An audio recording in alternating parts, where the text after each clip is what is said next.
Your new class. ഇന്നത്തെ ക്ലാസ്സിൽ നമ്മൾ ഡിസ്കസ് ചെയ്യാൻ പോകുന്നത് ഇന്നലെ എടുത്ത വീഡിയോന്റെ രണ്ടാമത്തെ മെയിൻ ടോപ്പിക്കാണ്. ദാറ്റ് ഈസ് ഓപ്പറേഷണൽ ഹെഡ്ജിങ് എന്നാണ് ഇവിടെ പറഞ്ഞിരിക്കുന്നത്. അപ്പോൾ ഇവിടെ നമുക്ക് എക്സ്പെക്ട് ചെയ്യാവുന്ന ഒരു ക്വസ്റ്റ്യൻ എന്താണ് ഓപ്പറേഷണൽ ഹെഡ്ജിങ്. ഓപ്പറേഷണൽ ഹെഡ്ജിങ് എന്ന് പറഞ്ഞാൽ അതൊരു സ്ട്രാറ്റജിക് ആയിട്ടുള്ള റിസ്ക് മാനേജ്മെന്റ് ടെക്നിക്കാണ്.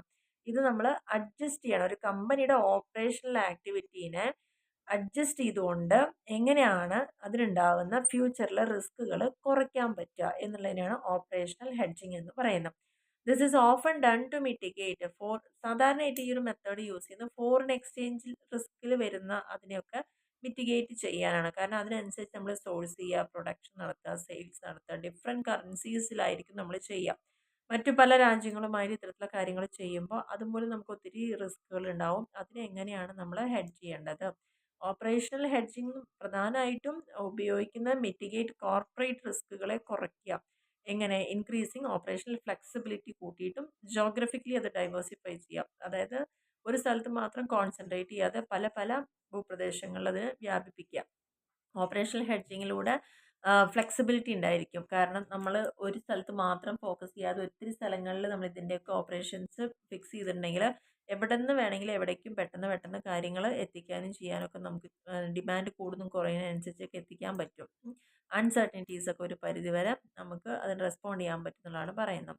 അപ്പോൾ ഇതിനാണ് ഓപ്പറേഷണൽ ഹെഡ്ജിങ് എന്ന് പറയുന്നത്. ഇനി അതിൽ തന്നെ നമുക്ക് പ്രധാനമായിട്ട് പറയാനുള്ളതാണ് ഓപ്പറേഷണൽ ഹെഡ്ജിങ് സ്ട്രാറ്റജീസ് എന്തൊക്കെയാണുള്ളത്.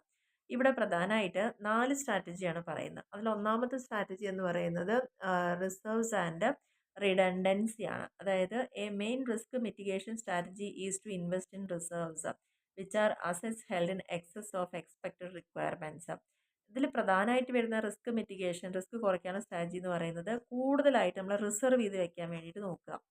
അതായത് ചില സമയത്ത് നമുക്ക് ഒരുപാട് അസറ്റുകൾ ഉണ്ടെങ്കിൽ അത് നമുക്ക് സൂക്ഷിച്ച് വെക്കാൻ പറ്റുമെങ്കിൽ ആവശ്യ സമയത്ത് ഉപകരിക്കും. അപ്പോൾ റിസർവ് ചെയ്യാൻ പറ്റുക. Reserves are well understood and considered as a key strategy in operation management.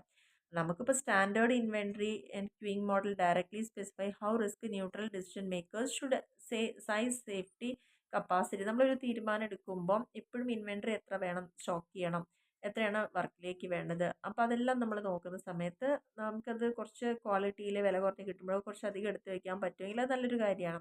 അപ്പോൾ എഞ്ചിനീയറിങ്ങിനാണെങ്കിൽ റിഡൻഡൻസി എന്ന് പറയുന്നത് is the duplication of critical system component to increase system reliability. നമ്മുടെ സിസ്റ്റത്തിൻ്റെ റിലയബിലിറ്റിനെ ഇൻക്രീസ് ചെയ്യാൻ വേണ്ടി എഞ്ചിനീയറിംഗ് മേഖലയിൽ ചെയ്യുന്ന റിഡൻഡൻസി എന്ന് പറയുന്നത് open through backup assets or പ്രോസസ്സുകൾ. എപ്പോഴും ഒരു മെഷീനറി പെട്ടെന്ന് കേട് വന്നാൽ പകരം യൂസ് ചെയ്യാനുള്ള അവിടെ റെഡി ആയിട്ട് അതിൻ്റെ ബാക്കപ്പ് നല്ലോണം അല്ലെങ്കിൽ ഉള്ളിൽ തന്നെ നല്ല ഇതായിട്ട് കീപ്പ് ചെയ്യാം. നോർമൽ കോഴ്സ് ഓഫ് ഓപ്പറേഷനിൽ these redundant assets or processes are not needed. സാധാരണഗതിയിലുള്ള പ്രോസസ്സ് ആണെന്ന് വെച്ചാൽ ഇങ്ങനെ ഒരു റിഡൻഡൻറ്റ് അസറ്റോ പ്രോസസ്സോ ഒന്നും ആവശ്യമില്ല. ഓക്കെ. അപ്പോൾ ഒന്നാമത്തത് മുൻകരുതൽ എന്ന് പറഞ്ഞാൽ റിസർവ് ആൻഡ് റിഡൻഡൻസി ആണ്. രണ്ടാമത് ഡൈവേഴ്സിഫിക്കേഷൻ ആൻഡ് പൂളിംഗ് ആണ്. ഡൈവേഴ്സിഫിക്കേഷൻ എന്ന് പറഞ്ഞു കഴിഞ്ഞാൽ നമ്മൾ ഒന്നിലധികം മൾട്ടിപ്പിൾ റിസ്കുകൾ സേവ് ചെയ്യുക from one portfolio or network. ഏതെങ്കിലും ഒരു പോർട്ട്ഫോളിയോയിലോ ഒരു നെറ്റ്വർക്കിലോ ഒന്നിലധികം റിസ്കുകൾ ഉണ്ടാവും. അപ്പോൾ പോപ്പുലർ റിസ്ക് മിറ്റിഗേഷൻ സ്ട്രാറ്റജിയാണിത്. Not holding all eggs in one basket. ഒരിക്കലും ഒരൊറ്റ കുട്ടയിൽ തന്നെ എല്ലാ മുട്ടകളും എടുത്തു വെക്കണം എന്നില്ല. അതിൻ്റെ അർത്ഥം എന്താണ്? പല വേസിൽ നമുക്കതിനെ പ്രൊട്ടക്റ്റ് ചെയ്യാൻ പറ്റും എന്നുള്ളതാണ് പറയുന്നത്. ഒരു 10 മുട്ട ഒരേ ബാസ്ക്കറ്റിൽ വെക്കുമ്പോഴാണ് പെട്ടെന്ന് അത് തട്ടിപ്പോവാനും പൊട്ടിപ്പോകാനുള്ള സാധ്യതയൊക്കെ കൂടുതൽ. പക്ഷേ ഉള്ളതിനെ നമ്മൾ പല പല ഭാഗങ്ങളിലാണ് കീപ്പ് ചെയ്ത് വെച്ച് കഴിഞ്ഞാൽ അങ്ങനെ റിസ്ക് ഒഴിവാക്കാം. അതേപോലെ തന്നെയാണ് ഈ ഒരു സ്ട്രാറ്റജി പറയുന്നത്. അപ്പോൾ അതിൽ തന്നെ പ്രധാനമായിട്ടും 3 തരത്തിൽ ഡിവൈഡ് ചെയ്യുന്നുണ്ട്. പ്യുവർ ഡൈവേഴ്സിഫിക്കേഷനും നാച്ചുറൽ ഹെഡ്ജിങ്ങും. Pure diversification and natural hedging എന്ന് പറഞ്ഞു കഴിഞ്ഞാൽ serving 2 markets with separate dedicated റിസോഴ്സുകൾ. നമ്മൾ പ്രധാനമായിട്ടും 2 മാർക്കറ്റിനെ മാത്രം ഫോക്കസ് ചെയ്ത് സെർവ് ചെയ്യുക. സെപ്പറേറ്റ് ആൻഡ് ഡെഡിക്കേറ്റഡ് റിസോഴ്സ് ആയിട്ട് 2 മാർക്കറ്റിനെ മാത്രം സെർവ് ചെയ്യുക. അതിലൂടെ നമുക്ക് ടോട്ടൽ പ്രോഫിറ്റ് വേരിയൻസ് കുറയ്ക്കാനും അതേപോലെ തന്നെ ഏതെങ്കിലും ഒരു മാർക്കറ്റിൽ എന്തെങ്കിലും പ്രശ്നം വന്നാൽ മറ്റേ മാർക്കറ്റും കൂടി ഉള്ളതുകൊണ്ട് നമുക്ക് അവിടെ ചിലപ്പോൾ ആ നഷ്ടത്തിനെ നികത്താനൊക്കെ അവിടെ പറ്റും. ഇപ്പോൾ supplying countries from local operation ആണ് ഇതിൻ്റെ ഒരു എക്സാമ്പിളായിട്ട് പറയുന്നത്. അതായത് രണ്ട് രാജ്യങ്ങളുമായിട്ട് നമ്മൾ കോൺട്രാക്റ്റിലുണ്ടെങ്കിൽ ഏതെങ്കിലും ഒരു രാജ്യമായിട്ട് എന്തെങ്കിലും പ്രശ്നം വന്നാലും മറ്റൊന്നും നമുക്കവിടെ സപ്പോർട്ട് ചെയ്യാനുണ്ടായിരിക്കും. അപ്പോൾ ആ റിസ്ക് അവിടെ കുറയാൻ സാധ്യത കൂടുതലാണെന്നുള്ളതാണ് പറയുന്നത്. രണ്ടാമത്തെ ഡിമാൻഡ് പൂളിംഗ് ആണ്. അപ്പോൾ ഡിമാൻഡ് പൂളിംഗ് എന്ന് പറഞ്ഞു കഴിഞ്ഞാൽ multiple demand from one source. ഒരൊറ്റ സോഴ്സിൽ തന്നെ ഒന്നിലധികം ഡിമാൻഡ്സ് ഉണ്ടാവുക. Such as centralised warehouse that stocks one product to serve multiple areas. ഒരു വലിയൊരു വെയർഹൗസ് ഉണ്ടെങ്കിൽ അവിടെ നമ്മൾ ഒറ്റ പ്രൊഡക്റ്റ് ആയിരിക്കും സ്റ്റോക്ക് ചെയ്യുക. പക്ഷേ മൾട്ടിപ്പിൾ ഏരിയയിലേക്കോ അല്ലെങ്കിൽ single facility that supply multiple മാർക്കറ്റിലേക്കോ എത്തിക്കാൻ പറ്റുക. ഇതിനാണ് ഡിമാൻഡ് പൂളിംഗ് എന്ന് പറയുന്നത്. സപ്ലൈ പൂളിങ്ങും ഉണ്ട് ഇതിൽ. സപ്ലൈ പൂളിംഗ് എന്ന് പറഞ്ഞു കഴിഞ്ഞാൽ serving one demand from multiple suppliers. ഒരൊറ്റ ഡിമാൻഡ് ആയിരിക്കും നമ്മൾ സേവ് ചെയ്ത് കൊടുക്കുക, പക്ഷേ അത് മൾട്ടിപ്പിൾ സപ്ലൈസിൽ നിന്നായിരിക്കും എന്നുള്ളതാണ് പറയുന്നത്. മൂന്നാമത്തെയാണ് allocation flexibility and information updating എന്ന് പറയുന്നത്. എപ്പോഴും ഫ്ലെക്സിബിൾ ആയിരിക്കുക, ഫ്ലെക്സിബിലിറ്റി അലോക്കേറ്റ് ചെയ്യുക, ഇൻഫർമേഷൻ എപ്പോഴും അപ്ഡേറ്റ് ചെയ്യുക. Pooling heterogeneous risk with flexible network. നമുക്ക് സാധ്യമായിട്ടുള്ള ഒരു നെറ്റ്വർക്കിലൂടെ ഹെട്രോജനസ് ആയിട്ട് വിവിധ തരത്തിലുള്ള റിസ്കുകളെ പൂൾ ചെയ്യുക എന്നുള്ളതാണ് പറയുന്നത്. ഇനി ഇതിൽ പ്രധാനമായിട്ട് ഇപ്പോൾ എക്സാമ്പിൾ ഇവിടെ പറയുന്നുണ്ട്, consider serving continental Europe and the United kingdom from A single process in Belgium. അപ്പോൾ ഈ അതായത് ബെൽജിയത്തിൽ ഒരൊറ്റ പ്രോസസ്സിലൂടെ ആയിരിക്കും ചിലപ്പോൾ നമ്മൾ യൂറോപ്പിനെയും UK-നെയും ഒക്കെ സെർവ് ചെയ്യുന്നുണ്ടാവുക. അപ്പോൾ ഈ ഒരു പ്രോസസ്സിൽ സഫിഷ്യൻറ്റ് ഫ്ലെക്സിബിലിറ്റി ഉണ്ടായിരിക്കും ടു പോസ്റ്റ്പോൺ കൺട്രി അലോക്കേഷൻ. ചിലപ്പോൾ നമുക്ക് വേണമെങ്കിൽ നമുക്കത് പോസ്റ്റ്പോൺ ചെയ്യാൻ പറ്റും. അങ്ങനെയുള്ള കുറേ ഫെസിലിറ്റി അവിടെ ഉണ്ടായിരിക്കും എന്നാണ് പറയുന്നത്. ഇനി നെക്സ്റ്റ് പറഞ്ഞിരിക്കുന്നത് റിസ്ക് ഷെയറിങ് ആൻഡ് ട്രാൻസ്ഫർ. പ്രധാനപ്പെട്ട മൂന്നാമത്തെ ഓപ്പറേഷണൽ ഹെഡ്ജിങ് സ്ട്രാറ്റജിയാണ് ഇവിടെ പറയുന്നത്. റിസ്കിനെ ഷെയർ ചെയ്യുക ആൻഡ് ട്രാൻസ്ഫർ ചെയ്യുക. ഇൻസ്റ്റെഡ് ഓഫ് ബെയറിങ് എല്ലാ റിസ്കുകളും നമ്മൾ സ്വയം വഹിക്കുന്നതിന് പകരം അതിനെ പാർട്ട്നേഴ്സുമായിട്ട് കൊളാബറേറ്റ് ചെയ്യുമ്പം പകുതി മാത്രമേ നമുക്ക് ഉണ്ടാവുള്ളൂ, ബാക്കി ആ പാർട്ട്നേഴ്സിനായിരിക്കും. അല്ലെങ്കിൽ മറ്റൊരാളുമായിട്ട് കരാറിലൊക്കെ സപ്ലയേഴ്സോ അലയൻസസോ ഒക്കെ ഉണ്ടെങ്കിൽ എല്ലാം അവരുമായിട്ട് ഷെയർ ചെയ്തെടുക്കുക. ചിലപ്പോൾ നമുക്കത് ട്രാൻസ്ഫർ ചെയ്ത് കൊടുക്കാൻ പറ്റും, നമ്മുടെ എന്നുള്ളതിന് അങ്ങനെ അങ്ങോട്ട് ട്രാൻസ്ഫർ ചെയ്യാൻ പറ്റും. അപ്പോൾ വാസ്റ്റ് സപ്ലൈ ചെയിൻ കോൺട്രാക്റ്റിംഗ് ഉണ്ടെങ്കിൽ ഇത്തരത്തിലുള്ള കാര്യങ്ങളൊക്കെ അവിടെ നമുക്ക് ഈസി ആയിട്ട് ചെയ്യാൻ പറ്റുന്നതാണ് പറയുന്നത്. നാലാമത്തെ മെയിൻ പോയിന്റ് എന്ന് പറയുന്നത് reducing or eliminating root cause of risk. ഇനി ഇത്തരത്തിലൊരു റിസ്ക് ഉണ്ടാവാൻ സാധ്യത ഉണ്ടെങ്കിൽ അതിനെ കുറയ്ക്കുകയോ അല്ലെങ്കിൽ പരമാവധി അതിൻ്റെ കാരണം കണ്ടെത്തിയിട്ട് അതിനെ ഒഴിവാക്കുകയൊക്കെ നമ്മൾ ചെയ്യുകയാണെങ്കിൽ, കാരണം ഈ ഒരു അതിന് വേണ്ടിയിട്ട് 3 ഇൻഷുറൻസുകളുണ്ട്. Technique insurance, operation research and also emphasise risk reduction by quick response. പെട്ടെന്ന് തന്നെ റെസ്പോണ്ട് ചെയ്യുക, supply chain collaborations and continuous ആയിട്ടുള്ള ഇംപ്രൂവ്മെൻറ്റുകൾ. ഇനി നെക്സ്റ്റ് പറഞ്ഞിരിക്കുന്നത് കണ്ടിന്യൂസ് ഇംപ്രൂവ്മെൻറ്റിലൂടെ റൂട്ട് കോസ് ഏതാണെന്നുള്ളത് അനലൈസ് ചെയ്യാം, അതിൻ്റെ techniques variance reduction techniques use ചെയ്യുക എന്നുള്ളതാണ് പറയുന്നത്.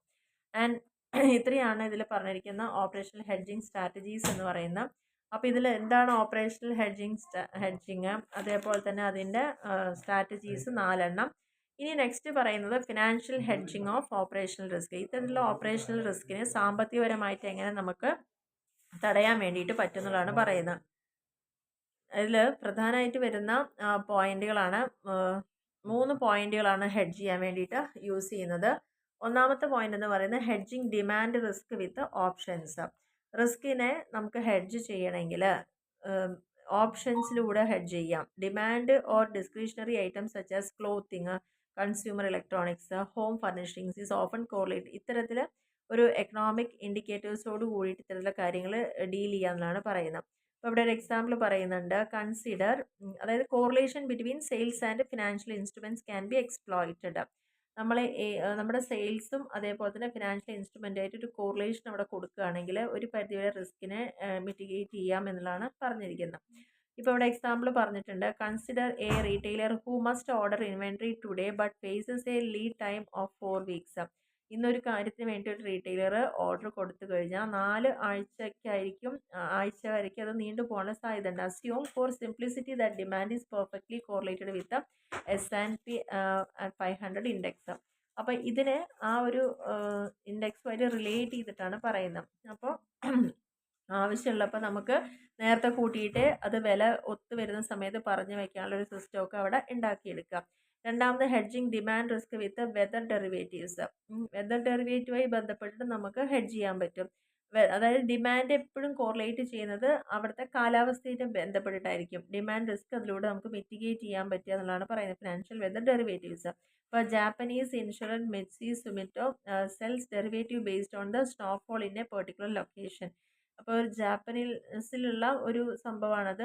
അവിടെ എന്താണെന്ന് വെച്ച് കഴിഞ്ഞാൽ അവിടെ അധികം സ്നോഫോൾ ഉണ്ടാവും. അപ്പോൾ അതൊരു വെതറുമായിട്ട് റിലേറ്റ് ചെയ്ത് വരുന്ന റിസ്ക് ആണ്. അപ്പോൾ അത്തരത്തിലുള്ള കാര്യങ്ങൾക്ക് വേണ്ടിയിട്ട് ഡെറിവേറ്റീവ്സ് സെൽ ചെയ്ത് വെക്കുക എന്നുള്ളതാണ് അവിടെ പറയുന്നത്. ഡെറിവേഷൻ എന്ന് പറഞ്ഞാൽ എന്തിനെ ബേസ് ചെയ്തുകൊണ്ടാണോ നമ്മൾ ചെയ്യുന്നത് അതിൻ്റെ മുകളിലായിരിക്കും എൻ്റെ വാല്യൂ ഇവിടെ ക്രിയേറ്റ് ചെയ്യാം. കാരണം ആ ഒരു snowfall risk sky shops could use that derivative. അപ്പോൾ ഈ ഒരു റീറ്റെയിൽ സ്കൈ ഷോപ്സ് ഈ ഒരു ഡെറിവേറ്റീവ് യൂസ് ചെയ്തുകൊണ്ട് അവിടെ അഥവാ സ്നോഫോൾ ഉണ്ടാവുകയാണെന്ന് വെച്ചാൽ അവരുടെ സെയിലിനെ അഫക്റ്റ് ചെയ്യാതെ തന്നെ അവർക്ക് മുന്നോട്ട് പോകാൻ പറ്റും. ഓക്കെ, ഇനി മൂന്നാമത്തെയാണ് ഹെഡ്ജിങ് കറൻസി റിസ്കുകൾ with forward contract and swaps.